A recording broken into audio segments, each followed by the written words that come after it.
Gross toxic chemical. Yo, what's up? It's someone that's no one, and welcome back to today's report. Today's report is coming from Apradavra off Herowood, where they took Bromo-DragonFLY at 1,050 micrograms. And here's the full report details. Alright, here's another report on Bromo-DragonFLY. This is now the second report we have of it, as the first one was all the way back in 2018 now.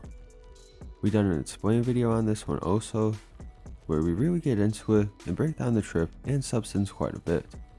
I'll link it down below if you want to know more about this substance. To keep it short here, it's a trip that can last for days, being powerful both as a psychedelic and a stimulant. It's also been marked as being potentially very dangerous. And here in this report, it takes note of this, as well as how it can just be a toxic feeling substance itself, and how the trips aren't necessarily a great time. You'll just see. I'm sure you'll enjoy this, so without further ado, let's dive right into this.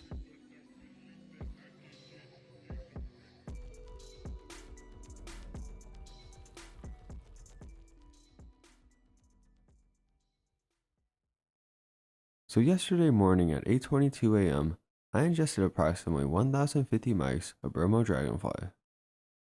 This was my third time dosing, with my two previous doses being 675 and 975 mics. My close friend, who was 2,000 miles away, also ingested the same dose of the same batch, which was sent to him via USPS. I began to feel the effects within 2 hours, and I would say I was feeling the full out effects at about 3 hours in, with the peak lasting for about 12 to 14 hours, followed by a slow climb back down to sleep, which was helped with a 6-pack of delicious IPAs.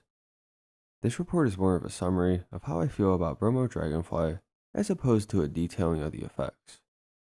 For one, I don't really know how I feel about this chemical. It is a very definite serious psychedelic experience, but it's not very comfortable. It leaves my mouth and body feeling so chemy throughout the experience, and it's pretty hard to ignore. All 3 times I have dosed, for the first roughly 8 to 10 hours of the experience, I have altered between being unsure if I was having a good time and maybe thinking I was having a good time. It was never a definite really good time or a really bad time. It's a very weird headspace. What also has happened all 3 times I have dosed is that the experience becomes much more enjoyable about 10 hours into the trip.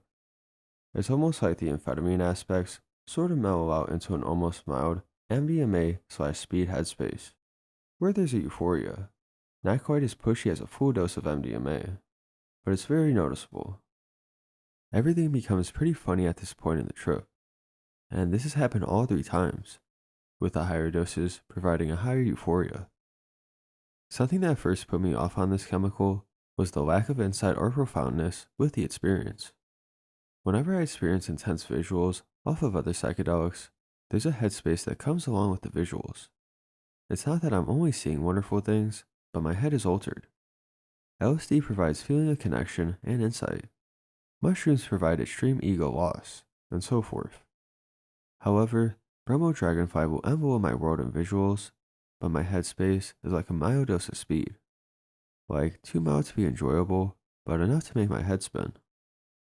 The visuals are really nice, very 2CE-ish, Mayan heads and vines and Persian carpet type patterning. My friend in Chicago, who's a bit bigger than me physically, took the same dose from the same batch out of the same vial, and was hit somewhat harder than I was, I think. He said he had some bouncing of his eyes, and he said there were periods where everything was sort of blurry. My vision stayed pretty crystal clear.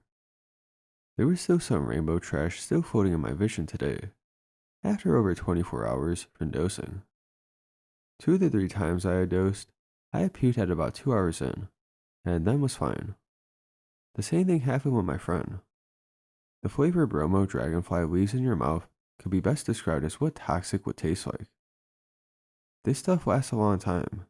It hasn't been a 30-hour trip for me any of the 3 times I had dosed, but I could definitely see the amount of time you're tripping for being dose dependent. This trip was definitely significantly more intense than my last 2 experiences, and it was intense for a longer amount of time this time as well. I was gonna dose at 1200 mics, but I'm very glad now that I didn't. Quotes from my notes, which I sorta half-assed took during my experience. Bromo-DragonFLY makes my dick shrink like I'm running from the police. This is what I would assume toxic tastes like. And on one last note, this substance just tends to produce a very gross sort of toxic chemi feeling throughout my body. And I could definitely see ODing on Bromo-DragonFLY being one of the shittiest ways to leave this world. So be safe, fellow travelers.